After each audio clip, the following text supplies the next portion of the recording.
Bueno, buenas tardes.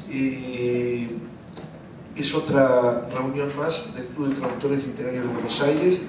Los que no conocen nuestra actividad, nos reunimos una vez por mes acá en la biblioteca del Instituto Goethe desde hace aproximadamente 4 años. Los 7 años anteriores estuvimos en el Centro Cultural de España. Hace 11 años que estamos en actividad. Y como les decía, una vez por mes nos reunimos acá para tratar cuestiones que estén vinculadas. Por un lado, perdón, la gente de este lado no tiene gripe, y hay lugar. Porque da la sensación como si estuvieran apestados, pero... bueno, la cuestión es que nos reunimos una vez por mes acá, básicamente para tratar temas que tengan que ver con problemas o cosas vinculadas a la traducción, cosas que tengan que ver con el estado de la lengua castellana y las políticas de la lengua castellana, y cosas que tienen que ver con el mundo editorial y sus pormenores que como traductores nos afectan directamente. Generalmente tratamos de hacer las cosas de la forma más informal posible. Insisto, no somos una institución. El club existe en la medida en que vienen ustedes y hay invitados. Cuando se termina esto, existimos pero en un blog que se alimenta todos los días con temas vinculados a cada uno de estos mundos que nos preocupan particularmente. Las reuniones del club se graban y eso implica que cuando ustedes después conversen o pregunten alguna cosa que esté vinculada con la idea de hacer una charla de todo esto, entre todos un diálogo a muchas voces, usen el micrófono porque si no esa parte no queda grabada, y como es mucha la gente que no viene al club físicamente pero lo ve en otras partes o del país o del exterior, es importante que hay que grabar esa cuestión. O sea, no hablen hasta no recibir el micrófono. Si hablan van a ser fulminados por un rayo del Thor. Odín si prefieren, pero Thor o Odín para el caso de lo mismo. Otra cuestión más, hemos empezado una campaña hace aproximadamente 3 semanas desaconsejando el uso del diccionario de la Real Academia por racista, por torpe, mal redactado, y aparte también por la pobreza intelectual que implica. Entonces todos los lunes estamos colgando 1 o 2 palabras explicando por qué están mal definidas, señalando las razones por las cuales no vale la pena usarlo, y ofreciendo a veces, cuando podemos, la posibilidad de indicar otros diccionarios mejores que ese. El lunes que viene, si no me equivoco, entramos en la cuarta semana. La idea es seguir con esto aproximadamente todo el año hasta que se enojen los gallegos. Que sabemos que están viendo mucho justamente eso, porque ustedes saben que normalmente las entradas se pueden medir, la cantidad de visitantes de cada lugar, etcétera, etcétera, y todos los martes, para decir después de los lunes, el número de entradas de españoles es muy alta, así que nos estamos divirtiendo mucho. Dicho esto, informo que este mes se nos juntan las actividades, porque el martes próximo tenemos la actividad de julio, aprovechando la visita de ese señor que está ahí, que es Carlos López Beltrán. Carlos es biólogo, epistemólogo, poeta y traductor mexicano, próximamente abuelo, que creo que es la parte más importante de toda la cuestión. Entonces, bueno, Carlos va a hablar justamente de un cruce vinculado a la traducción de ciencia, traducción de poesía y los puntos que tienen el contacto y demás. Más o menos es así. Gracias. Bueno, Carlos, como ya les dije, es mexicano. El martes va a estar hablando acá en el club. Les comento que el miércoles va a estar en el Instituto de Antropología dando una charla eminentemente científica. No recuerdo la hora, creo que es alrededor de las 17 o 18 horas, pero me imagino que si ustedes se fijan en la página del Instituto Argentino de Antropología van a encontrar también los datos en el caso de que quieran ir. Y llega el turno de Griselda, que Griselda, aparte de ser traductora y de trabajar también en lenguas vivas y ser historiadora o trabajar sobre temas vinculados a traductología en general y demás, es junto con V las caras visibles del SPED, que son algo así como nuestros hermanos inteligentes y correctos respecto de las especialidades que nosotros decimos aquí. Ellos trabajan seriamente y de una perspectiva un tanto más académica y realmente bastante más seria desde hace muchos años. Hace poco festejaron el aniversario. Sí, este año son los 15 años. Los 15 años. La idea en todo caso es que ella nos va a hablar durante un rato a propósito del tema que estamos proponiendo, algo que está vinculado a la historia de la traducción en la Argentina, y después vamos a transformar esto en un diálogo. O sea, probablemente yo haga una pregunta como para romper el hielo, y después inmediatamente empiezo a elegir entre ustedes voluntarios para que sigan preguntando. Bueno, gracias por la invitación, Jorge. Hacía bastante tiempo que no venía. Además, acá esta biblioteca donde pasé cantidades enormes de horas siendo estudiante y después siendo traductora. Así que, bueno, gracias. Yo quería empezar con un caso. Vos tenés algunos añitos, así que seguramente te acordarás, como yo y algunos más, de un libro, un bestseller de los años 70, 80 también, que se llamaba El país de las sombras largas. Ahí está. Bien. Y sos una persona muy culta, así que te voy a preguntar otra cosa. ¿Vos qué pensás que ese libro puede tener en común con la filosofía de la nueva música de Adorno? No tengo la más remota idea. ¿No? ¿El traductor? Sí. Exactamente, el traductor. ¿Alguien sabe quién fue el traductor de la filosofía de la nueva música en la primera edición, ¿no? La que se publicó en Sur, la colección de estudios alemanes? ¿O bien quién tradujo El país de las sombras largas? Pero esa colección no la dirigía Murena. Sí. ¿Y fue traductor Murena de alguna de esas dos obras? No. Entonces me doy por vencido. Qué rápido. Bueno, pero cuando yo diga el nombre, enseguida se van a acordar, porque es un nombre de esos que suenan mucho como traductores históricos de la Argentina, ¿no? Que es Alberto Luis Piccio. ¿Sí? Bueno, quería empezar con esta figura de este traductor, porque si uno lo busca, por ejemplo, en el Index Translationum, del 79 hasta fines de los 90, que parece que dejó de traducir, Piccio había traducido más de 140 libros de esa época, desde fines de los 70 a fines de los 90. Por ahí son menos de 140 porque hay reediciones y demás, ¿no? Y yo estuve rastreando su producción traductora, por razones que no vienen al caso, entre el año 51, que empezó a traducir, y el 68, y ahí encontré que había traducido 40 y pico de libros también. O sea que, digamos, por lo bajo, contando reediciones y demás, debe haber traducido mínimo 150 libros. Es una figura interesante, porque traducía de 4 idiomas: del inglés, del francés, del alemán y del italiano. Traducía literatura en un espectro que va desde Hans Rüsch hasta Adorno, digamos, y bueno, literatura, digamos, producción de altas cumbres, digamos, ¿no? Como la filosofía de la nueva música, pero también tradujo cantidad enorme de obras de las ciencias sociales, de filosofía, etc. Bueno, no les voy a abrumar con los nombres, pero a mí esa figura, por ejemplo, me despierta muchas preguntas. Porque él empezó a traducir en el año 51, o sea, hacia el final de lo que José Luis de Diego, por ejemplo, que estudia la historia de la edición en Argentina, considera que es el periodo de oro de la edición argentina, ¿no? Que él lo establece aproximadamente entre el 38 y el 55.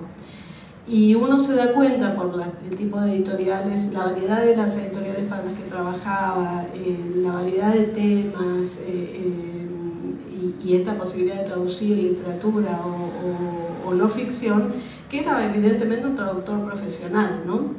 Y si uno empieza a buscar información sobre él, más que lo que tradujo, no hay nada de información, salvo que formaba parte del comité de colaboración de la revista Sur, donde tradujo algunas cosas, tradujo bastante para la editorial Sur, pero mucha información no hay. Y yo pensaba, a mí se me plantean preguntas como, por ejemplo, ¿cómo es que Vixio sabía tantas lenguas? ¿No? ¿Cómo se formó Vixio? ¿Cómo llegó a la industria editorial? ¿Cómo llegó a Sur, por ejemplo? ¿No? Que no es nunca uno de los traductores mencionados cuando asociados a Sur, digamos. También pensaba, por ejemplo, firmaría contratos, podría vivir de la traducción en los años 50, en pleno auge de la industria editorial. ¿Le habrán pagado alguna regalía por ese libro que en el año 80 iba por la edición número 39, por ejemplo? Son todas preguntas que me hago que no podemos responder a menos que hagamos una pequeña investigación histórica, ¿sí? Que tendría que incluir varias cosas, trabajo de archivo, trabajo en hemeroteca, revisión de archivos personales, para buscar información, ¿no? Lucas Petersen también debería incluir uno. Bueno. Aparentemente después de los últimos 2 libros que hizo, que realmente está descubriendo cosas que... digo esto porque en la reunión pasada él hizo justamente una presentación a propósito hizo una presentación a propósito de la historia de Santiago Rueda. Bueno, Vixio trabajó para Rueda. Y bueno, justamente las listas de autores traducidos y las listas de traductores eran estremecedoras, realmente increíbles. Claro, yo pensaba, no es por ahí por Vixio en particular, sino por pensar una figura de traductor profesional en esa época. Sería interesante poder historiar esa figura porque podríamos como adquirir mucho conocimiento sobre cómo era la profesión. Es una forma de historiar la profesión. Y bueno, empecé un poco de un modo extraño porque justamente eso es algo que nosotros no estamos haciendo, no se está haciendo en la historia de la traducción, la historia de la profesión, ¿no? Y pienso que sería además un insumo importantísimo para nuestros reclamos, porque no es lo mismo reclamar sabiendo cuáles son los antecedentes que reclamar desde frente al esto es imposible porque nunca ocurrió, ¿no? Por ejemplo, qué sé yo, no sabemos nada sobre los premios en Argentina, los premios de traducción en Argentina, y estamos reclamando, por ejemplo, en el proyecto de ley, un premio de traducción. Hay y ha habido premios de traducción, pero no están historiados, o sea que no sabemos nada. Entonces, yo no sé si, por ejemplo, Vixio habrá recibido algún premio por alguno de los 150 libros que tradujo, ¿no? Bueno, quería empezar por ahí porque me parece que podría interesarles a ustedes esto de la posibilidad de historiar la traducción, pero bueno, ahora voy a pasar a contar un poco qué es lo que estamos haciendo realmente o efectivamente que se está haciendo en la historia de la traducción en Argentina, ¿no?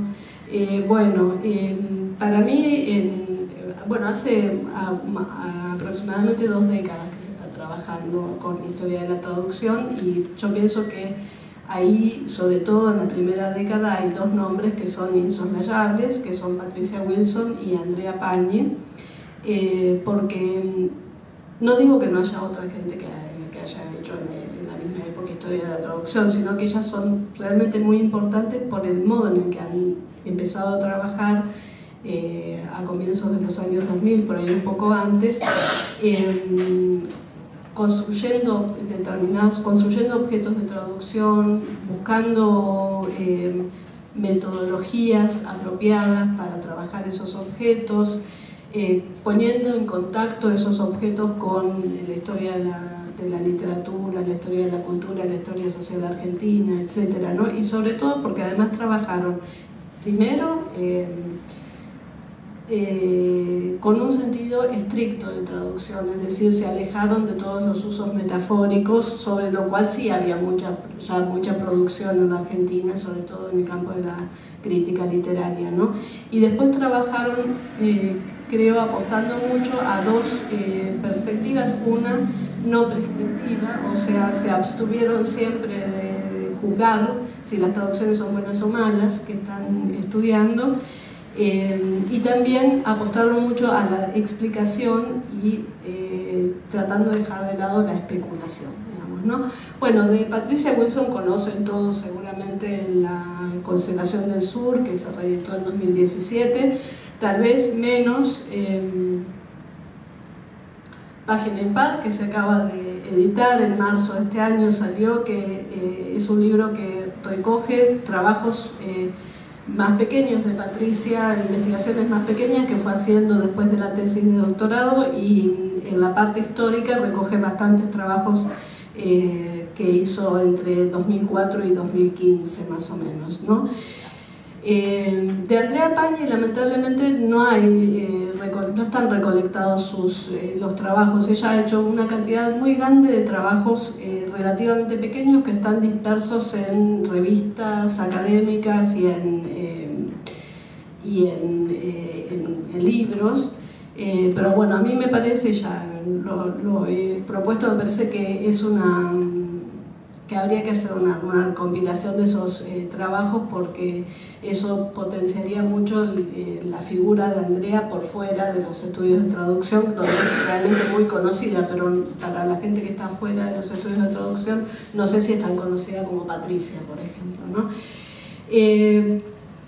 Bueno, obviamente ellas han trabajado en un contexto que no está aislado, digamos, ¿no? Que la producción de Patricia y de Andrea se inserta en la producción de los estudios latinoamericanos, en traductología en general y en historia de la traducción en particular.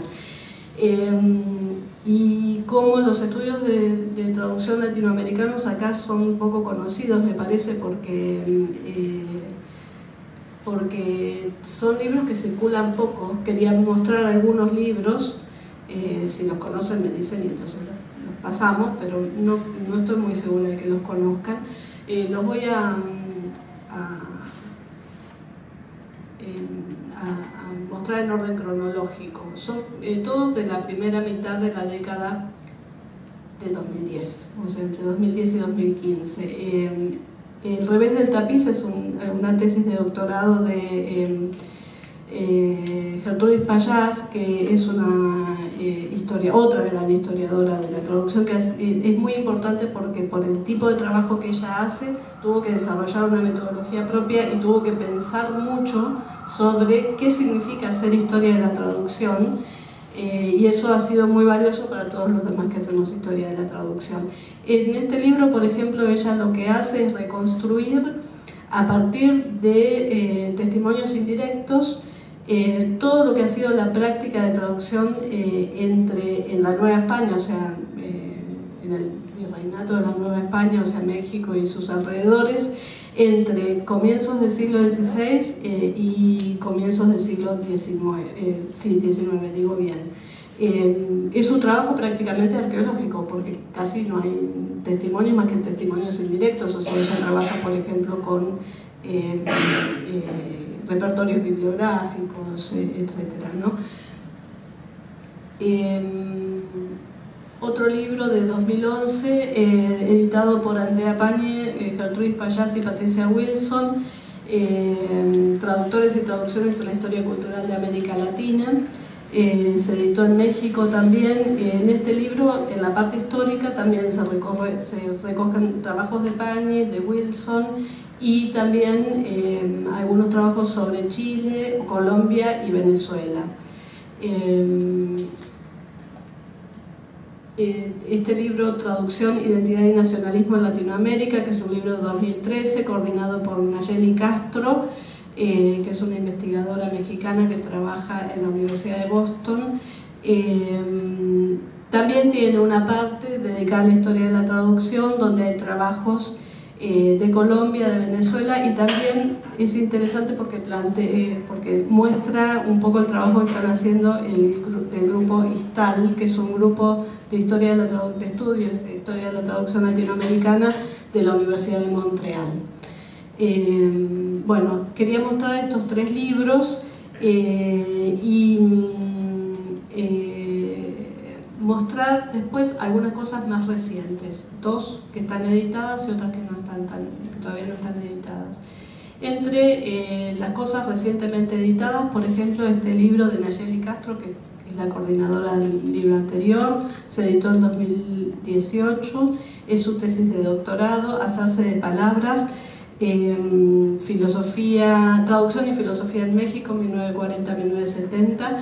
Es un trabajo donde ella rastrea lo que han hecho de producción, de traducciones, de prologación y de estudios sobre filosofía y de docencia universitaria, en su mayoría los exiliados republicanos en México, ¿no? Trabajando en la Universidad de México, en el Colegio de México, y publicando en distintas editoriales, entre ellas, por ejemplo, el Fondo de Cultura, etc. Personas como Gauss, por ejemplo, ¿no? García Vaca. Bueno, es un libro muy interesante. Y bueno, también de fines de 2018, Traductores del Exilio.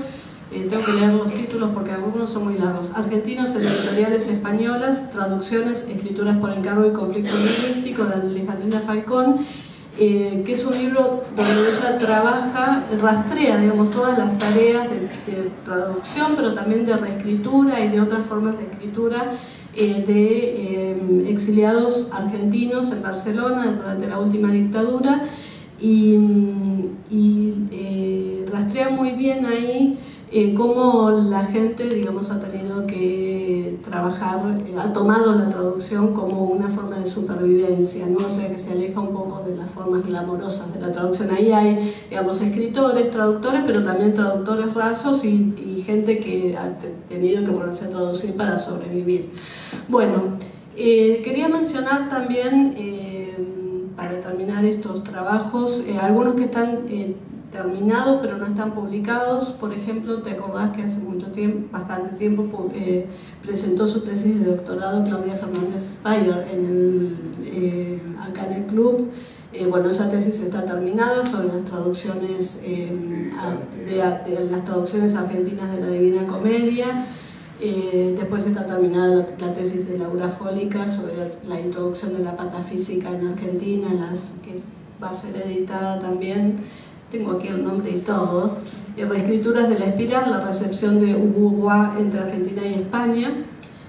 Bueno, y después hay un par de tesis más que están también terminadas, y quería mencionar un trabajo que se va a presentar en el seminario en el SPET en la próxima sesión, que es el trabajo de investigación de doctorado, que no está terminada todavía, de Ana Eugenia Vázquez, que ya está trabajando sobre la traducción de la circulación de literatura en francés y la traducción de literatura francesa en el romanticismo del Río de la Plata en el siglo XIX.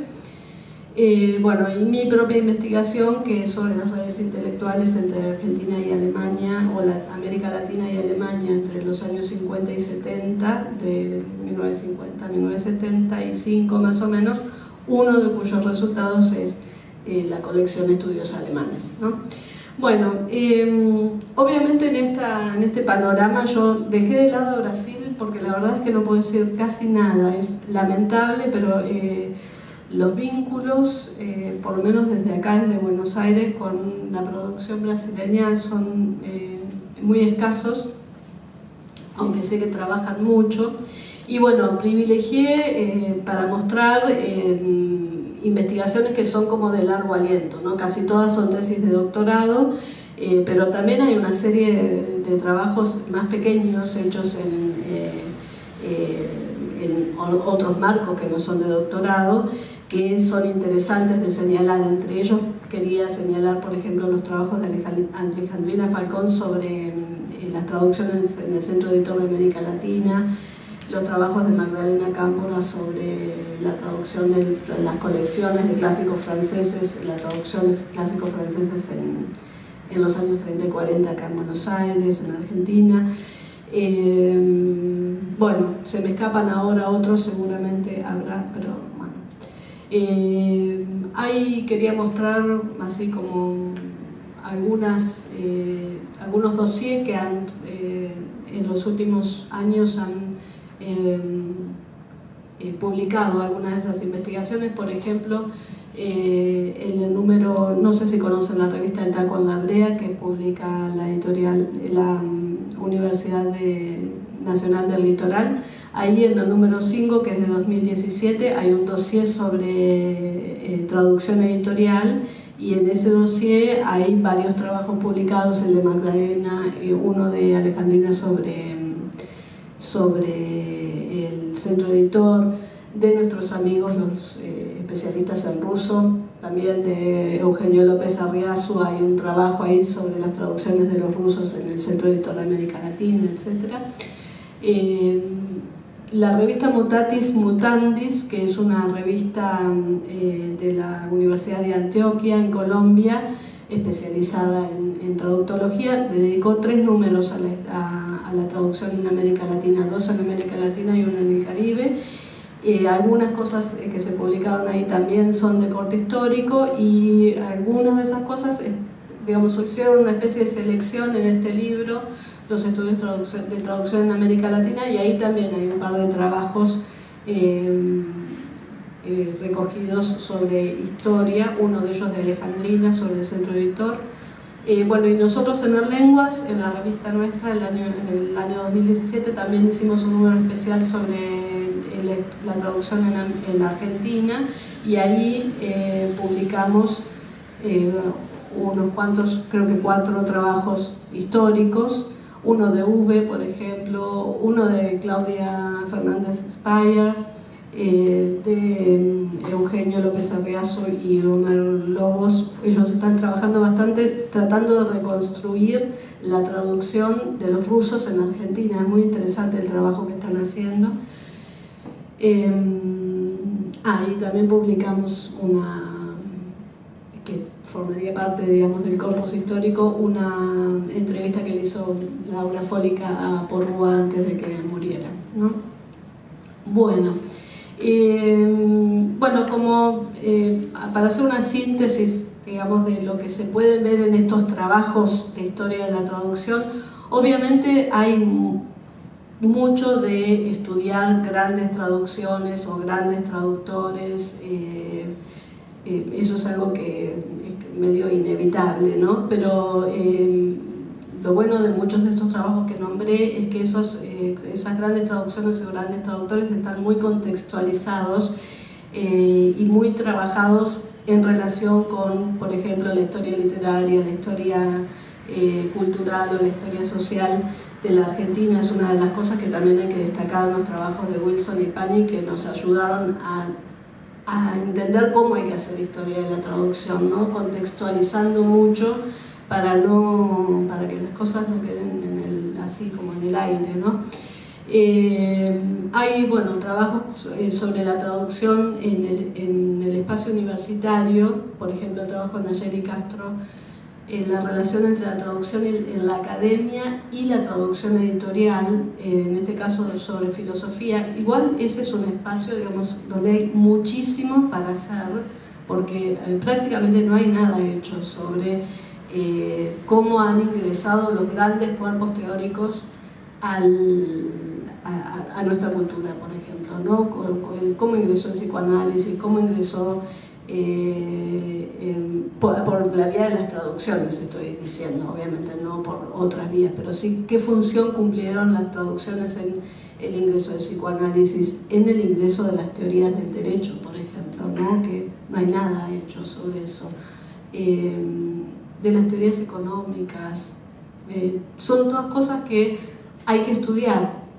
Todavía está todo muy centrado en la traducción literaria. Como traducción, para muchos es sinónimo de traducción literaria, pero para lo que es el movimiento de las ideas, es importante la traducción literaria, obviamente, pero además hay toda una serie de otros campos donde hay que historiar esas traducciones, ¿no? También hay mucho trabajo hecho ya sobre traducciones grandes y chicas, digamos, ¿no? Traducciones sobre colecciones, antologías, o sea, dejando de lado las grandes traducciones y los grandes nombres, centrándose más bien en cómo ingresa, cómo se importa lo foráneo a través de antologías, colecciones, etc. Y muchos trabajos que estudian cómo se articula la traducción con la historia social, por ejemplo, ¿no? ¿Qué pasa con la traducción en la colonia? ¿Qué pasa con la traducción en la época de los movimientos emancipatorios? Por ejemplo, ahí se está haciendo, sobre todo, hay una investigadora venezolana que trabaja sobre eso, sobre la prensa, por ejemplo, la traducción en la prensa durante la época de la emancipación, ¿no? Traducción y formación de los estados nacionales, movimientos migratorios, exilio y demás. O sea que si bien sigue habiendo como esa idea de que historiar la traducción es historiar la traducción literaria, también se está abriendo mucho hacia las ciencias humanas y sociales, bueno, no sé si mucho, pero se está abriendo hacia las ciencias humanas y sociales y también hacia figuras y traducciones que no necesariamente son grandes, pero que nos sirven mucho para pensar, para aprender por ejemplo, sobre la profesión. Y ahí quiero destacar dos trabajos, justamente los dos más recientes que nombré. El trabajo de Alejandrina, donde ella rastrea muy bien esa traducción como ganapán, digamos, no alejada de todo lo que es el glamour intelectual, sino más bien trabajar para sobrevivir. Y también el trabajo de Nayeli Castro, donde ella, más allá de estudiar figuras como Gauss y García Vaca y demás, también trabaja o tiene un capítulo en el libro que es sobre los traductores y las traductoras, muchas traductoras mujeres que no han acumulado prestigio como traductores y traductoras de filosofía porque no produjeron nada más allá de sus traducciones, ¿sí? O no fueron profesores o profesoras universitarios. Ella, retomando una distinción que hace un traductólogo austríaco, Erich Prunsch, lo llama los traductores paria, ¿no? O los traductores, dice, entre bastidores. Me parece que justamente esto que se está abriendo en estos trabajos hacia esas figuras es un buen indicio para pensar en que a partir de ahí se podría empezar a historiar la profesión, ¿no? O sea, para volver al tema Bixio, por ejemplo, ¿no? Figuras que no tienen más producción que la producción traductiva, pero que no necesariamente por eso habría que dejar de estudiarlo, ¿no? Y cierro ya. Quería cerrar con un ejemplo porque me imagino que esto te va a gustar, porque todo lo que sea crítica de los españoles a vos te gusta, así que lo preparé especialmente. Te agradezco. Bueno, supongo que conocen este diccionario. Disculpen las fotos, pero me agarró el cierre de Lenguas Vivas y no pude volver a hacer fotos, no pude volver a la biblioteca de lenguas a hacer fotos. Las fotos es lo que me había salido mal. Así que acá se ve la portada mejor. El Diccionario Histórico de la Traducción en Hispanoamérica, que dirigieron Lafarga y Pegenaute, y se publicó en Frankfurt, en Madrid, en 2013, y es un diccionario pensado, planeado, hecho en España con, colaboración latinoamericana. Como no hay prácticamente nada, me parece que es interesante conocer estas obras de referencia, ¿no? Y bueno, entonces quería mostrarles lo que hay sobre Argentina. Si uno va al índice por ámbitos, y busca Argentina, ve que lo que hay es una entrada principal sobre Argentina, una entrada sobre Sur, sobre la revista, y toda una serie de nombres que si los analizamos un poco mejor vamos a ver que hay un núcleo duro ahí de traductores que son todos traductores de Sur, ¿no? Por ejemplo, Bianco, Borges, Girri, Murena, las dos hermanas Ocampo, Pesoni, ¿no? Después hay algunos nombres del siglo XIX, pocos: Belgrano, Moreno, Sarmiento, Mitre, y algunos nombres aislados, más aislados, digamos, Aguirre, no sé, estoy viendo ahora. Bueno, y digamos la figura medio friki, Salas Subirats, con su defensor ilustre Saer, ¿no?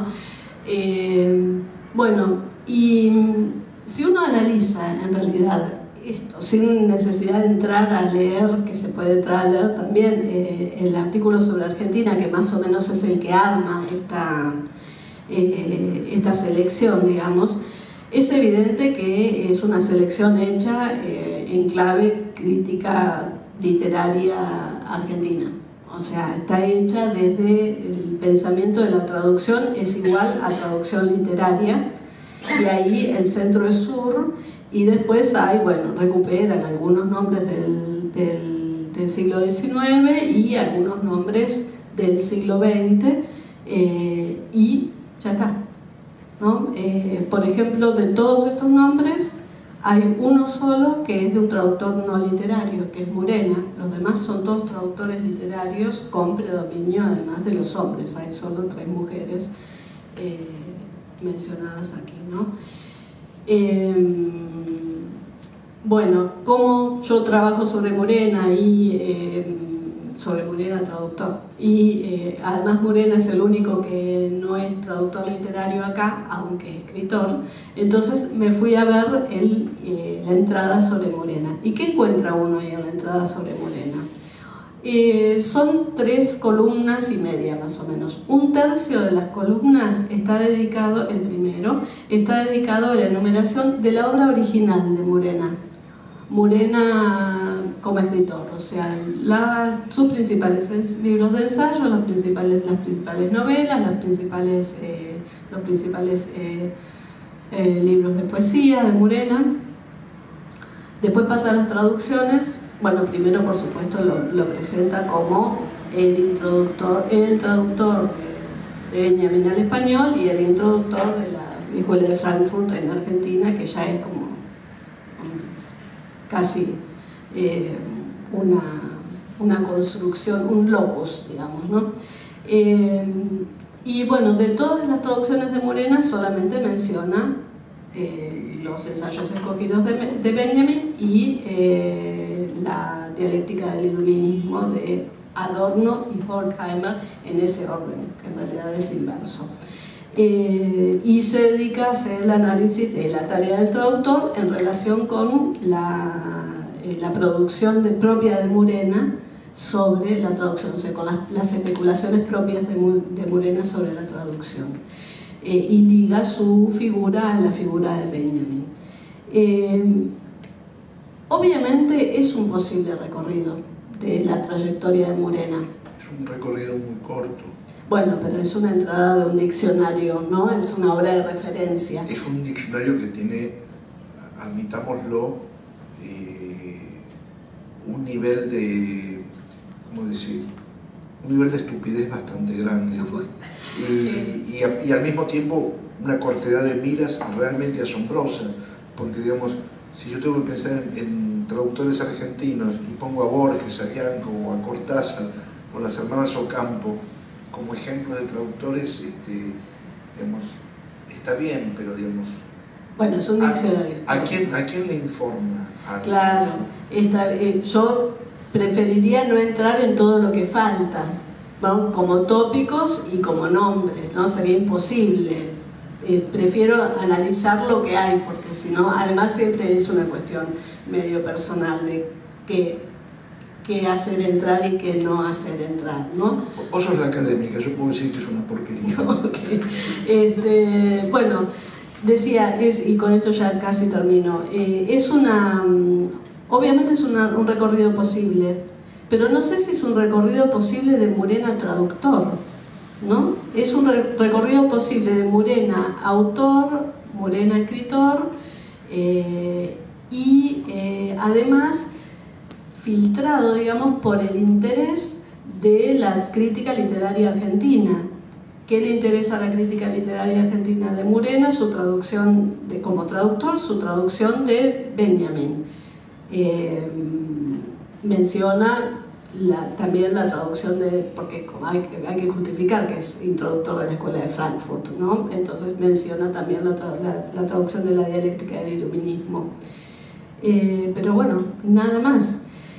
Entonces, uno incluso se ve que es el interés de la crítica literaria argentina en el hecho de que no rescata ni siquiera las otras traducciones literarias de Murena en los estudios alemanes. Primero quiero decir que Murena tradujo 11 libros en esa colección, 6 de los cuales los tradujo en colaboración con otro que no ranquea, por supuesto, para entrar al diccionario de Pegenaute y Lafarga, que es David Fogelman, ¿no? Que además al que le debemos un par de traducciones de Kafka, por ejemplo, ¿no? Pero además, como decía, él tradujo también dentro de los estudios alemanes un libro de Walser sobre Kafka, un libro de artículos de crítica literaria y de crítica y teoría literaria de Peter Sondy. Bueno, como eso no interesa, tampoco ingresa como información. Lo quería traer a colación porque me parece que ahí es donde se puede ver por qué somos nosotros los que tenemos que hacer la historia de la traducción. Porque si dejamos que la historia de la traducción la hagan los que hacen historia literaria o historia de la edición o historia de los intelectuales, hay un montón de cosas que no registran porque no les interesan. Y yo, por ejemplo, me hago preguntas con respecto a Murena, como me hice, y ahora ya las puedo ir contestando, como, ¿había traducido algo antes de traducir a Benjamin? ¿O Benjamin fue su primera traducción? ¿No? ¿Qué función tiene, por ejemplo, la traducción en Murena en relación con su trayectoria intelectual? Murena no venía de la clase alta, de la oligarquía liberal, y terminó en Sur. ¿Cómo terminó en Sur Murena? ¿Tiene algo que ver la traducción con su entrada a Sur, por ejemplo? Son todas preguntas que uno se puede hacer si está pensando en la trayectoria de un traductor, ¿no? Y que no necesariamente se hace si se está pensando en la trayectoria de alguien que en realidad es autor y se está privilegiando su obra original, entre comillas, por oposición a su obra traductiva, ¿no? Bueno, y creo que dejo acá, pero creo que ahí se puede volver sobre estas figuras, no Murena el traductor de Benjamin, sino Murena traductor, como Pixio traductor. ¿Qué podemos aprender para la historia de nuestra profesión, por ejemplo, a partir de esas figuras, ¿no? Bueno, así que esto más o menos. Bueno, la verdad que son muchísimos los temas que surgen a partir de cada de ellos. Te hago una brevísima enumeración de cosas que se me ocurrieron mientras iba charlando. Yo me acuerdo que yo entré a la Facultad de Filosofía y Letras a estudiar letras en el año 76, y lo que existía muchísimo en ese entonces era en la oficina de publicaciones una cantidad enorme de traducciones hechas por profesores que no habían ido a libros. Recuerdo traducciones de la década del 50 y 60, por ejemplo, de Ilse Brugger, o traducciones hechas por Modern que nunca pasaron a ser libros, etcétera, etcétera. E incluso, no sé, me acuerdo, por ejemplo, de una cosa que me había llamado mucho la atención, fragmentos de literatura anglosajona, que nada que ver con Borges, sino de otros profesores, la saga del Rey Harald y cosas por el estilo que estaban ahí. Otro ejemplo también que tiene que ver con la mudanza de la biblioteca de Filosofía y Letras al edificio de Puan. Hasta ese entonces la dirigía Urukua, y cuando se hizo la mudanza aparecieron montones de incunables, muchos de los cuales nunca habían sido traducidos al castellano. Iburúcua hizo hacer aproximadamente unas 50 traducciones con alumnos de la Facultad de Filosofía y Letras que se habían doctorado con él o que estaban trabajando con él, de libros absolutamente imposibles, una historia de Inglaterra del siglo XIV, etcétera, etcétera. Son libros que se terminaron saldando a lo que serían 25 pesos actuales y que estaban en pilas, en Puan, y que uno los podía comprar en la oficina de publicaciones. Eso por un lado. Otra cosa que se me ocurrió con lo que vos estabas diciendo, el tipo de estudios que ustedes están planteando tienen en las puertas otro tipo de estudios que unen, si querés, la historia cultural argentina muy profundamente. Pienso en un libro como el de Adolfo Prieto, el de los viajeros ingleses como principio de la literatura argentina, un libro que es absolutamente extraordinario, en donde se cuenta que el sistema de descripción de la naturaleza de Humboldt había sido aplicado en el romanticismo inglés para la descripción de todo tipo de naturalezas, y lo que hace Prieto es justamente rastrear en Echeverría, Sarmiento y en todos los escritores argentinos de la primera mitad del siglo XIX dónde están las marcas de esas traducciones de Humboldt y demás. Y luego una cosa que siempre salió varias veces acá en el club y que me pareció que es un tema muy rico, y es justamente cuándo o en qué momento empieza a percibirse a la traducción de un país como parte de la literatura de un país. Yo siempre doy el mismo ejemplo, que es un ejemplo que viene de la poesía. En la década del 40, durante el neorromanticismo, los dos autores más traducidos y más influyentes sobre la poesía argentina fueron, por un lado, Rilke y por el otro lado Oskar Bradislav de Ludwig Miloš, el poeta lituano que escribía en francés. Los jóvenes poetas de ese entonces copiaron de a centenares las traducciones que existían en ese momento, tanto de Rilke como de Miloš. ¿Y en qué medida esas primeras traducciones de Miloš al castellano de Argentina marcaron absolutamente la poesía o un sector importante de la poesía de una época, y por qué no pensarlas entonces también como parte de la literatura nacional? Digamos, todos estos temas me da la sensación que tienen un origen común en el tipo de trabajo que ustedes están haciendo. La pregunta es, ¿cómo se le enseña a la gente que está trabajando con ustedes a trabajar sobre estos temas?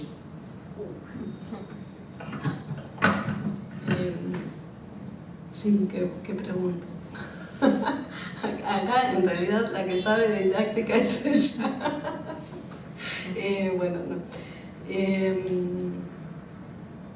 Sí, en general la gente con la que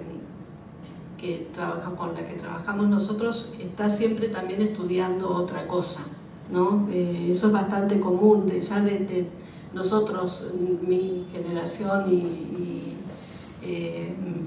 mis colegas, casi todos tenemos doble titulación o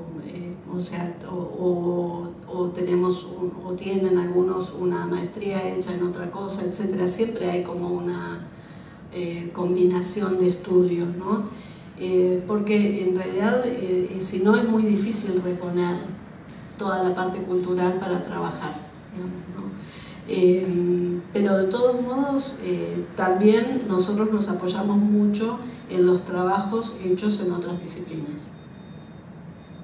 O sea, sería muy difícil para nosotros hacer historia de la traducción si no nos apoyáramos en lo que se hace en historia intelectual, historia de la edición, historia literaria, historia social, etc., ¿no? Entonces por ahí es más acompañar a la gente a que encuentre esos materiales y se ponga a trabajar y a leer, que enseñarle esas cosas, ¿no? O sea, el trabajo es bastante abierto hacia el trabajo de otras disciplinas, porque si no, solamente desde adentro de la traductología es difícil de trabajar.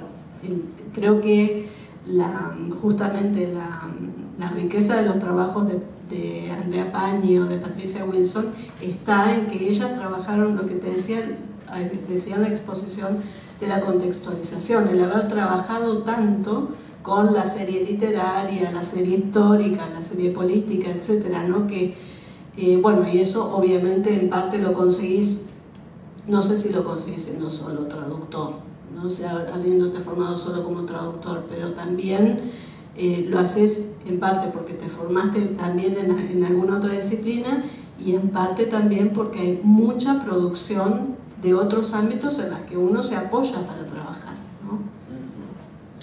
Y la otra cosa que quería preguntarte, que también está ligada a vos, señalaste en otras disciplinas que no están vinculadas necesariamente con las humanidades, en el sentido en que digamos, lo más difundido de las humanidades, que también tenían una historia en particular. Yo recuerdo un ejemplo muy simple, en el caso de la antropología o en el caso de la arqueología, muchas cátedras traducen textos que en última instancia no están disponibles en el mercado y que en algún momento lo estarán, salvando las distancias. Es un poco también lo mismo que hizo en su momento Beatriz Sago, el Punto de Vista, con una cantidad de pensadores marxistas ingleses, o sea que los terminaron imponiendo a fuerza de publicar artículos sobre ellos y demás. Traducciones, entrevistas, por ejemplo, el Punto de Vista, ¿no? ¿En qué medida, digamos, en qué medida el tipo de traductor que se forma en la Argentina hoy en día tiende a abarcar esos otros campos y no necesariamente el de la traducción literaria o filosófica o de las ciencias sociales, digamos, en el sentido, ¿cómo podría decirlo?, más laxo para... ¿El traductor o el que está trabajando en historia de la traducción? El que está trabajando en historia de la traducción, que me imagino que también debe tener conocimientos de traducción para poder trabajar sobre eso. Sí, claro, sí, creo que es como la especificidad nuestra, ¿no? Trabajar la historia de la traducción desde la formación como traductores y traductólogos es como lo que hace la diferencia. No sé claro, si entendí bien la pregunta. No, por ejemplo, hace unos años tuvimos a Korenblit acá y él nos comentaba justamente que la ciencia se hacía directamente en sí, inglés. Me acuerdo porque fue una de las veces que viniste, que la ciencia se hachía directamente en inglés. Y entonces cuando hablábamos de la traducción, él hablaba, bueno, de vez en cuando hay artículos de traducción, pero son intracátedras, y que en todo caso un artículo o un texto pasa de una generación a la otra, pero no se materializa necesariamente en un libro, etcétera, etcétera. Dada lo lejano que parece todo eso, ¿existe gente acá que esté trabajando sobre ese tipo de materiales? Estudiando ese tipo de cosas. Sí, supongo que por lo menos sé de algún proyecto que hubo de estudiar justamente lo del punto de vista, ¿no? El ingreso de determinadas corrientes de crítica o teoría literaria o cultural a partir de las traducciones y en las entrevistas y demás. Después, en el área de las ciencias humanas y sociales, no sé si están trabajando sobre... No conozco todos los que están trabajando por ahí. A lo mejor hay alguien que está trabajando sobre, por ejemplo, la circulación de materiales de cátedra, ¿no? Que es, bueno, es un trabajo también para reconstruir la historia de la academia. Claro. Pero no sé, entre nosotros, que yo sepa, no hay nadie que esté trabajando eso, no sé, Gaby, si te acuerdas de alguien. Cuando decís entre nosotros, te estás refiriendo al ámbito de... A la gente del, sí, los que estamos nucleados más o menos en torno al SPET, ¿no? ¿Sabés que efectivamente en el país haya otra gente trabajando? Pienso, por ejemplo, en Santiago Venturini, que está trabajando sobre... Sí, claro, Santiago trabaja, está medio solito allá en la Universidad del Litoral, pero sí, él está trabajó mucho sobre editoriales pequeñas. Después de su tesis de doctorado trabajó bastante sobre editoriales pequeñas. No sé si está haciendo trabajos históricos. Bueno, pero hay cada vez más maestrías y esas cosas, y supongo que en los trabajos de maestría debe aparecer también. Bueno, igual se hace mucho comparatismo ahí en las maestrías, ¿no? Pero supongo que habrá trabajos de corte histórico también que a mí se me escapan. Yo conozco, digamos, más, obviamente los trabajos que estamos haciendo nosotras y también aquellos de la red latinoamericana de la que formamos parte, ¿no? El seminario forma parte de RELAETI, que es la red latinoamericana de estudios de traducción e interpretación. Y bueno, es como más fácil de ver esos trabajos que por ahí ver qué están haciendo en la Universidad de Buenos Aires. Tengo una última pregunta antes de pasar la pelota al público, y es, vos mencionaste al principio también algo que tenía que ver con las cuestiones vinculadas al oficio propiamente dicho, a la profesión de traductor y demás. ¿Qué conclusiones, a qué conclusiones, por lo menos vos en lo particular, estás llegando por el tipo de trabajo que estás haciendo respecto de esas condiciones de trabajo de los traductores? En el caso de mi investigación particular, es un caso atípico porque la colección de estudios alemanes es una colección que fue financiada por Alemania, ¿no? Entonces, lo que ellos cobraban no me permite inferir, más allá de la felicidad que les daba cobrar en marcos, no me permite inferir mucho sobre la situación del traductor que trabajaba para las editoriales. Eso no lo puedo saber. Creo que es todo trabajo que hay que hacer. A mí me interesa mucho, pienso que hay que hacerlo, y está bien que tenemos serias dificultades en Argentina por el estado de los archivos, ¿no? O sea, prácticamente no hay editoriales que hayan guardado sus archivos. Las editoriales fueron, al ir siendo vendidas, fueron desapareciendo los archivos. Yo estuve tratando de rastrear los archivos de algunas editoriales junto con una colega alemana que estaba interesada en eso, y bueno, no, es muy difícil.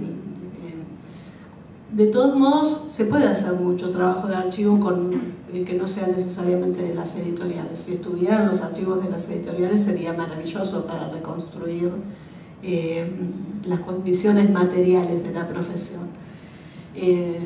Viendo en archivos alemanes, por ejemplo, correspondencia entre editores y traductores, uno ve cuánto se puede reconstruir. No solamente de las condiciones materiales, de cómo discutir, o sea, cosas como cuáles eran las tarifas, cómo discutían los contratos, cómo discutían la situación de dónde ponían el nombre, cómo discutían con los editores las intervenciones de los editores. Bueno, lo que todos nosotros sabemos, que es lo que hacemos todo el tiempo como traductores, pero digamos testimoniado respecto de, por ejemplo, la década del 60 a la década del 70. Y también se puede reconstruir mucho de lo que es como la sociabilidad de los traductores, cosa que tampoco hay mucho trabajado. Por ejemplo, ¿qué leen los traductores? ¿No? No solamente qué se formaron, sino con quiénes se vinculan, cómo se formaron, pero también con quiénes se vinculan, qué leen mientras traducen.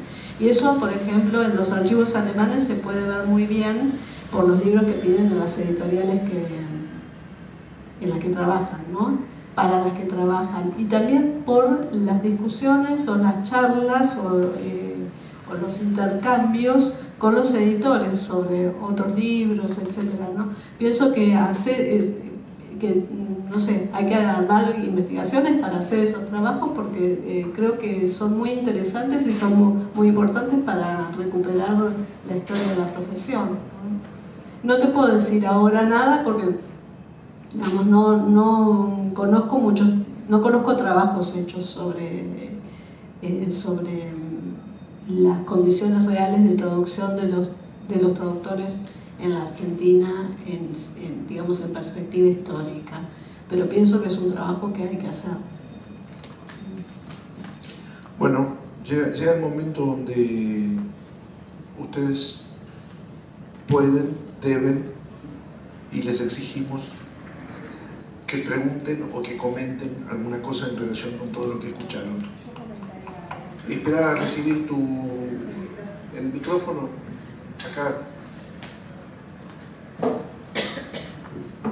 Bueno, hola, mi nombre es Gaby Villalba, trabajo trabajo en lenguas con Grisela en un poco investigar y enseñar a traducir, y respecto de lo que decían de formar investigadores dentro de las carreras de traducción, gracias a que hubo transformaciones de planes de estudios en las lenguas vivas que condujo acá la profesora junto con Patricia Wilson, las carreras tienen una orientación más orientada y enfocada hacia la investigación. Y en algunas carreras, como en el traductorado de francés, estamos además haciendo una aplicación al interior de las materias que sea, digamos, las materias ahora son todas con una orientación sociohistorizante, todas las materias de traducción, a lo que se le suma la materia de estudios de traducción y un seminario de investigación. Entonces, la cuestión está de tener una doble formación, por ahí vale más para nosotras, que tuvimos otra formación previa a nuestra generación, como Griselda o Martina Fernández Colcuch, o digamos, o yo, o Laura Fólica. Entonces esa doble... Sí, es cierto. Esa doble formación nos sirvió, pero fue muy fuerte la formación como traductoras en las lenguas vivas. Y a partir de que hay estos nuevos planes, están empezando a surgir pequeñas investigaciones de parte de traductores, que es su primera carrera, el traductorado. A partir de que tenemos una materia teórica fuerte y un seminario de investigación. Dentro de lo que es el traductorado en francés, por una decisión política de las profesoras que lo conformamos, hay también un enfoque dentro de todas las materias. Tratamos de que haya espíritu crítico, de que se piense cada una de las materias, incluso traducción audiovisual, interpretación, traducción literaria. Todas esas materias ya tienen una manera de pensarse como objeto de estudio que es crítico y se piensa como socio-historizante, ¿no? Acá, por ejemplo, está Nicole, que trabaja acá en el Goethe, que es graduada ya con ese, habiendo hecho una investigación, ¿no? Por decir un ejemplo, o Florencia, ¿no? Sí, viste, yo te dije que la que sabe de didáctica es ella. Hay un tema, aprovecho para ponerlo, que a mí me llamó la atención. Evidentemente, cuando se investiga, se está investigando sobre evidencias que hayan quedado, y hay evidencias que no son tan evidentes. Esto lo puedo decir por una cuestión muy concreta. Recuerdo haber leído una vez un artículo sobre la política de traducciones en Diario de Poesía, hecho por una, no voy a mencionar la persona, pero hecho por una persona supuestamente seria. Las razones o las hipótesis a las que llegaba eran tan ridículas. Básicamente eran ridículas porque solamente se fijaba en el papel escrito, pero no había hablado con ninguno de los traductores, todos vivos, vinculados a todo ese tipo de cuestiones. Yo entiendo que hay momentos en los cuales eso no se puede hacer, pero hay momentos en los cuales es perfectamente posible establecer una reconstrucción justamente de ese elemento, el elemento que tiene que ver con las evidencias no escritas, pero que forman parte de la memoria colectiva de una publicación, una editorial o de un traductor individual y demás. ¿En qué medida ustedes alientan ese tipo de trabajo también? Es pregunta sin ningún tipo de... No sé de qué artículo estamos hablando. Creo sospechar cuál es, pero no nos podemos hacer responsables, creo. No. Pero lo que sí alentamos es la severidad, la severidad más absoluta, y somos muy exigentes, en la delimitación del objeto de estudio y en el método que se propone para observarlo y para investigarlo. Eso es una construcción, digamos, en ciencias sociales, eso es una construcción que es relativa, subjetiva, también en un punto, pero que tiene sus reglas para verificar el método, ¿no? Tratamos de trabajar en eso.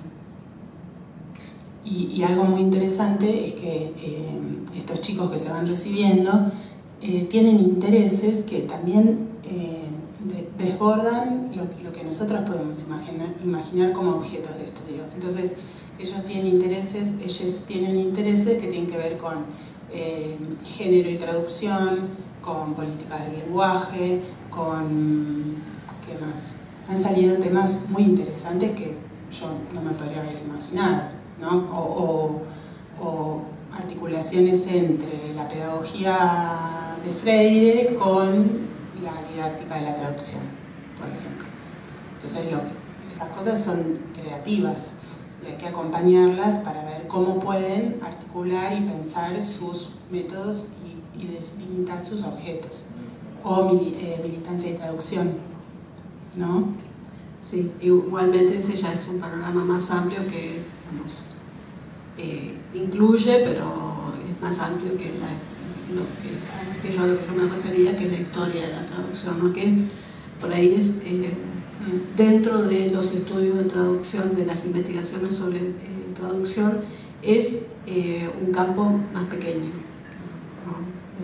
Y no sé hasta qué punto está muy trabajado en los seminarios de investigación. No lo sé eso realmente. Sí, no, digamos, la pregunta la hacía también un poco a partir de lo que decía Griselda, que hay, digamos, vos comentabas que no sabías en un principio cómo había llegado Murena, cuál había sido la cuestión, etcétera, etcétera. Sí. Y doy un ejemplo muy simple, que no tiene que ver directamente con la traducción, pero que tiene que ver con estas cuestiones particulares. Recuerdo haber hablado con Joaquín Januzzi, que durante una época, su primer libro lo publicó en Sur, y aparte no solamente lo publicó en Sur, sino que durante por lo menos 3 años él fue un articulista de Sur. Era el hijo de un marmolero, y no solamente el hijo de un marmolero, sino que estaba completamente ajeno a todo el ámbito de la cultura. Pero había sido compañero en la secundaria de Wilcock. Y Wilcock lo llevó a Sur, donde le presentó a Murena, y Murena escribió la portadilla del primer libro de Januzzi. Entonces, cuando vos empezás a juntar esos nombres, Januzzi, Murena, Wilcock, son 3 nombres que no habría forma en la historia cultural de vincular si no fuera a ser por el relato de alguno de ellos, claro, 3. O por archivo, digamos. Muchas veces, o sea, obviamente los investigadores trabajan mucho con entrevista. Vos tenés que chequear la información y además tenés que cruzarla, tenés que cruzar distintos tipos de documentación, porque todos sabemos que las entrevistas, sobre todo cuando son sobre cosas que han pasado hace mucho tiempo, esa información siempre hay que cruzarla con otras fuentes porque hay mucho sesgo, digamos, ¿no? Pero bueno, las entrevistas son uno de los elementos, una de las fuentes para hacer historia de la traducción. Pero después hay todo tipo de trabajo de archivo, desde hemeroteca, pasando por correspondencias, todo lo que es, bueno, ya diarios, no sé, y encontrarse en los lugares más insólitos, por ahí información que no estabas esperando encontrar en un lugar, la encontrás porque hay un comentario que eso te ratifica o te problematiza una información que encontraste en otro lugar, etc. Es un poco una tarea de detective, digamos, ¿no? ¿Quién más? Sí. Hola, Griselda. Vos mencionaste a Vixio y me interesa porque yo ahora estoy trabajando un poco con el fantasma de Vixio, porque él fue el segundo traductor para Sur de Beckett. El primero fue Bianco, como Malón muere en el 58, y Molloy se publica en el 61 con traducción de Vixio. En el 61 también es el año que Bianco se va de Sur, pero igual no era raro en Sur que cambiaran de traductor para el mismo autor. Y traté de rastrear algo sobre él y mucho, no llegué muy lejos tampoco. Más allá, creo, del dato de que Luigi Tarroni en algún momento jugó con la idea de contratar a la hija de Vixio para ver si había heredado el talento traductoril de Roberto.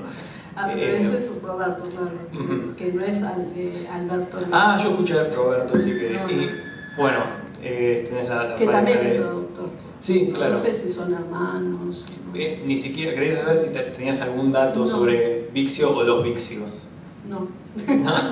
¿No? No, aparte, a ver, lo puse como un ejemplo porque me llamó la atención. En realidad, dentro de mi propia investigación, Vixio prácticamente es una figura muy lateral porque traduce un solo libro para la colección, pero en realidad yo me topé con él porque traté de rastrear en qué condiciones llegan esos traductores a la colección de estudios alemanes. Entonces me puse a ver todos ellos qué antecedentes tenían como traductores, ¿no? Y me quedé muy impresionada con la producción de Vixio y también con la falta de información. Es decir, no hay ni un artículo de Wikipedia, no sé ni cuándo nació Vixio, ¿sí? Ni sé si está vivo o muerto. Bueno, pero justamente nosotros en el club durante unos años mantuvimos en los primeros años en el blog un ítem que era recuerdo de un traductor. Entonces lo que hacíamos era tratar de identificar al traductor, poner una fotografía y sumar a la fotografía todo lo que el traductor hubiera traducido. Hay algunos casos prodigiosos, hay casos de pocos libros, pero... Y por ejemplo, nos tocó un problema gigantesco que fue que no encontramos una sola foto de Patricio Canto. Ah, miramos, claro. Y tradujo montones de libros y no encontramos ni una sola foto en ningún lado. No existen fotos a las cuales uno haya podido acceder. No es que buscamos solamente por internet, fuimos a bibliotecas. No hubo caso. Claro, porque es siempre así, cuando el traductor juntó prestigio en otro ámbito, por ejemplo porque es poeta o porque es escritor en general o porque es un intelectual o un científico o un filósofo. Un presidente, en el caso de Mitre. O en el caso de Mitre, claro. Ahí encontrás información, porque en realidad es como que transfiere a su tarea de traductor todo el prestigio que adquirió en otro ámbito. Pero el que es el traductor raso, digamos, ¿no? El que solo traduce, de ese es absolutamente, o esa, peor si es mujer, muy difícil encontrar información, ¿no? Incluso es difícil también, que esto no lo había mencionado antes, es difícil reconstruir la obra traductiva porque en los catálogos de las bibliotecas no siempre, ahora sí ha mejorado mucho, pero antes no siempre se introducía el nombre del traductor como autor secundario, entonces ni siquiera, bueno, el Index Translationum es un índice incompleto porque no depende de si las bibliotecas de los países envían la información o no la envían. Entonces, digamos, para reconstruir la obra traductiva de un traductor tenés que cruzar muchos catálogos de bibliotecas. O sea, hasta para eso es difícil, ¿no? O sea, hasta eso, reconstruir qué tradujo cada uno es una tarea. Bueno, ahí hay un proyecto interesante. Sería muy bueno poder tener un índice, por ejemplo, de todos los traductores. Bueno, hay algunas cosas, ¿no? Bueno, los directores del proyecto del diccionario hispanoamericano tienen una página web, no sé si lo conoces a eso, tienen una... esto te va a enojar, pero bueno, en la página Cervantes Virtual tienen un sitio donde hay bastante información que van juntando con textos, traducciones, presentaciones, o sea, traducciones que por ahí no se consiguen mucho, con una presentación, una semblanza del traductor, y a veces también si hay trabajos del traductor sobre la traducción también incorporados. Y después el grupo este que nombré de STAL, que trabajan en la Universidad de Montreal, habían empezado en su momento a armar una especie de base de datos de los traductores latinoamericanos, pero eso lo han abandonado. Empezaron con mucho respeto y quedó todo ahí. Sí, tener una base de datos de traductores sería algo muy importante. Sí.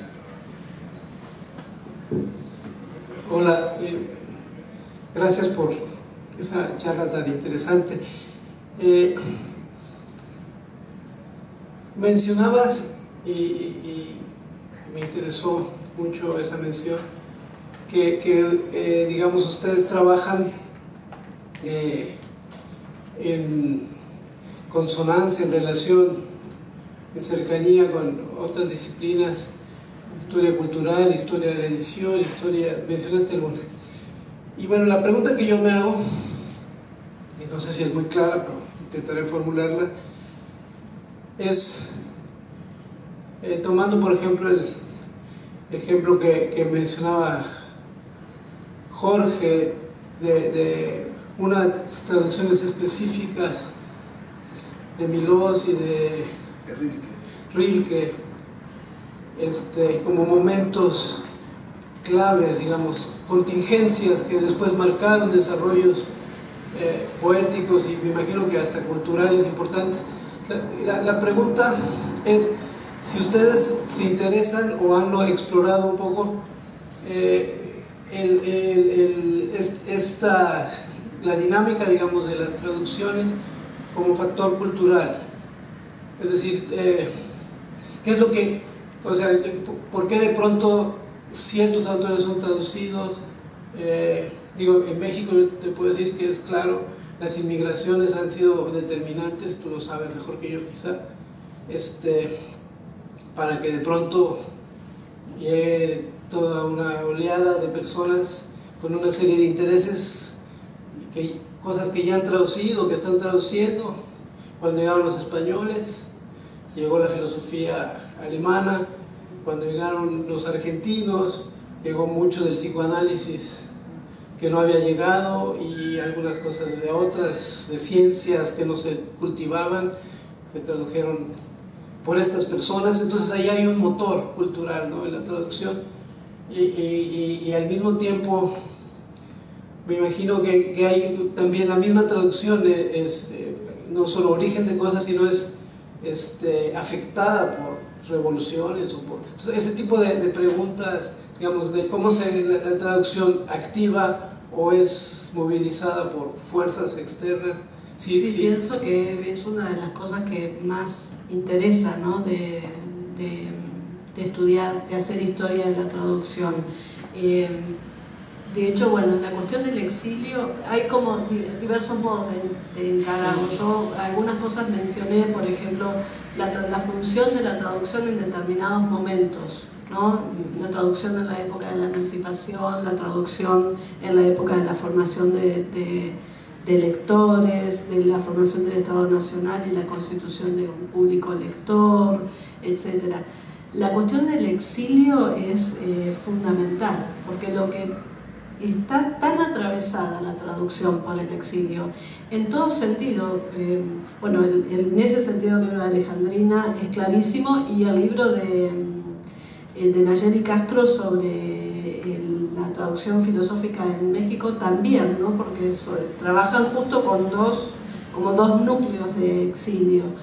En mi caso, por ejemplo, yo me encontré con algo que no pensaba en mi propia investigación que iba a encontrar, que es el papel fundamental que tuvieron los exiliados alemanes que vinieron huyendo del nazismo y que terminaron en Argentina o en Chile, en el momento de reconstrucción de los años 50 de las relaciones culturales entre América Latina y Alemania, por ejemplo, porque empezaron a viajar para un lado y para el otro, a llevar y traer todos los contactos que tenían. Y por ejemplo, muchas traducciones, de hecho, en parte los estudios alemanes son una consecuencia indirecta de ese movimiento producido por exiliados, ¿no? Que cuando volvieron a Alemania después de la guerra, o a Europa, porque algunos de ellos no volvieron a Alemania,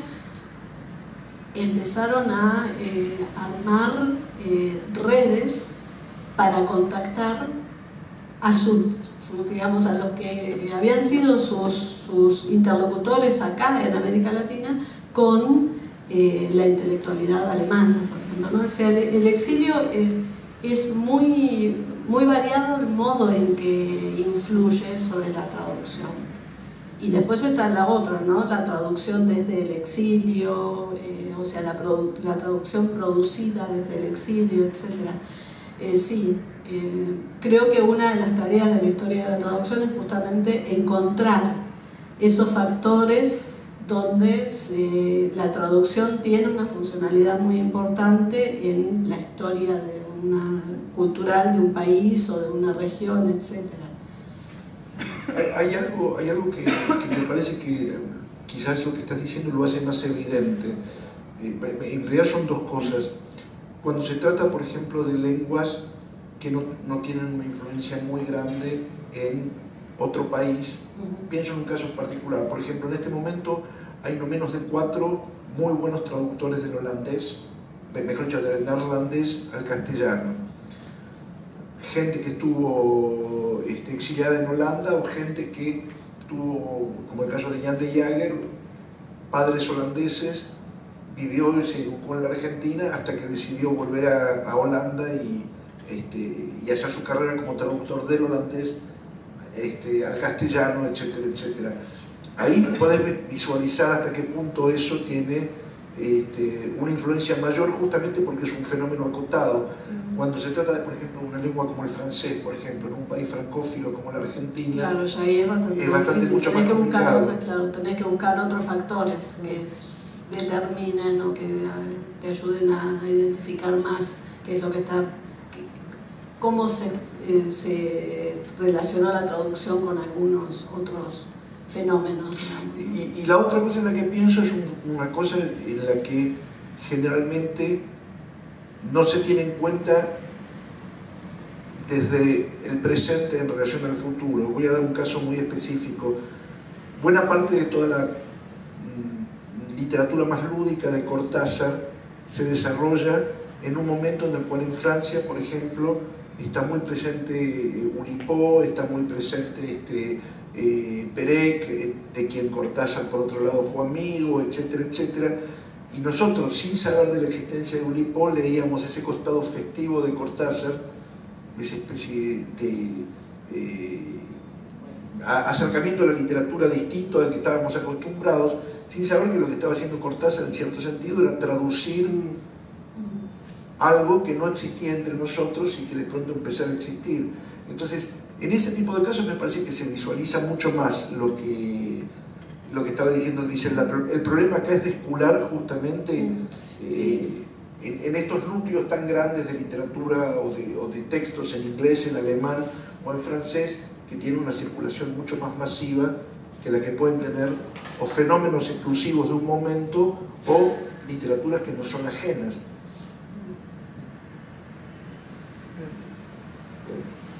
¿Alguien más?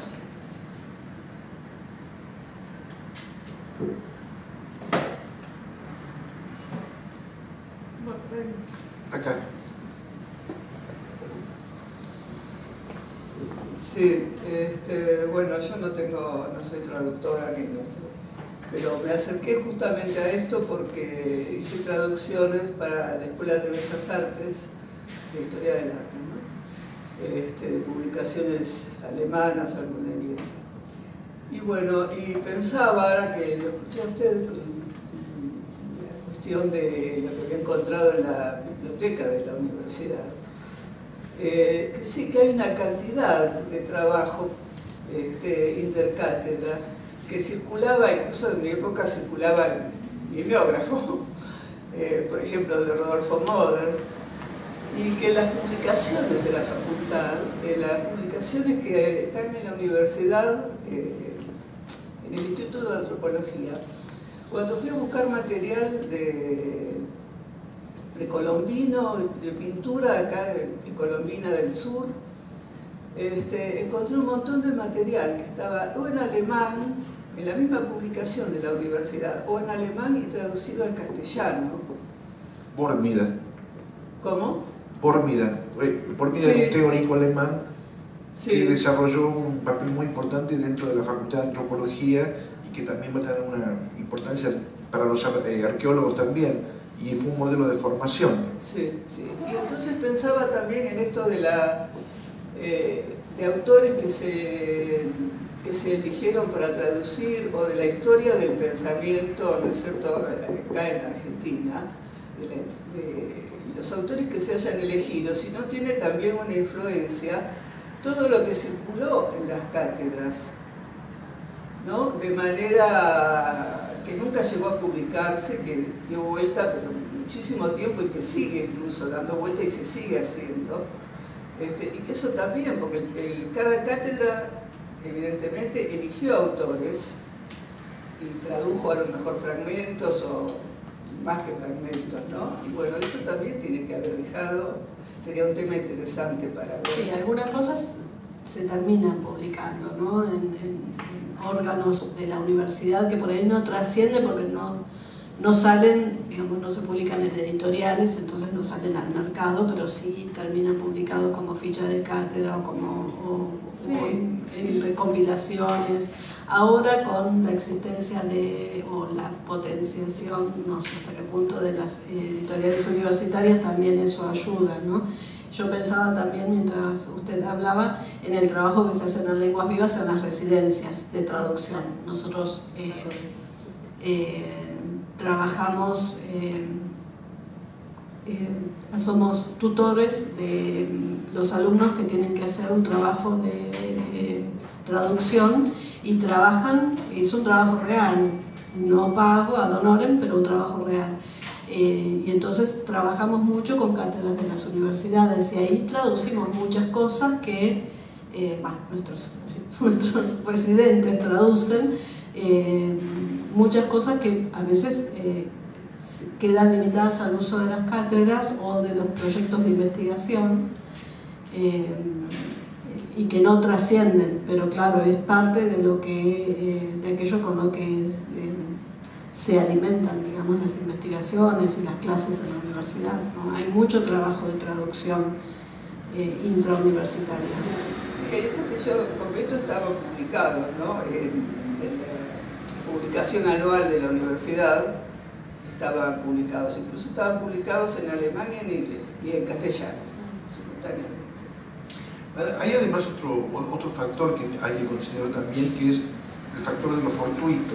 Vamos a imaginar un profesor que en un determinado momento tiene una beca y se forma con otro profesor que influye en un determinado momento y que de pronto en un país al que se llega finalmente a impartir ese conocimiento, se termina hablando de alguien o de algo que quizás no es tan central de acuerdo a los intereses y demás.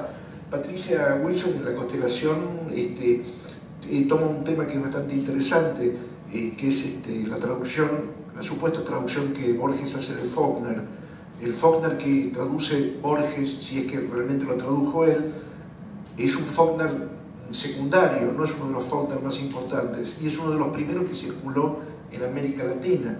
Y por otro lado, es una traducción idiosincrática que está llena de marcas argentinas, como una manera de indicar que el territorio no está determinado por los españoles, sino que, qué sé yo, se habla, por ejemplo, de una granja en Missouri donde hay caranchos, donde hay tranqueras y una cantidad de cuestiones que están mimando al campo argentino en última instancia.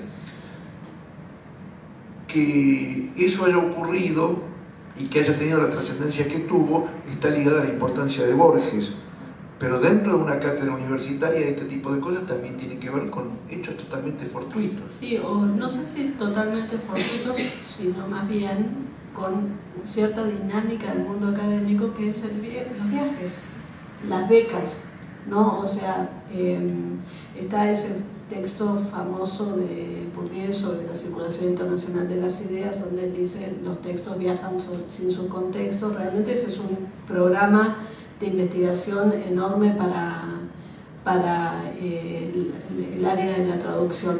Pero me parece que Giselle Shapiro agrega algo que me parece que es muy interesante. Viajan los textos y viajan las personas. Y el tema de los viajes y la constitución de redes y los encuentros también es fundamental para los proyectos de traducción, que a veces si no, no se explican, porque no pasan necesariamente por las editoriales, por ejemplo, ¿no? ¿Alguien más? Bueno, muchísimas gracias. Gracias a vos. Allá, si no me equivoco, ¿es allá o no es allá? Sí, es allá. Es allá. Normalmente siempre hay vino para que brindemos, así que están todos invitados.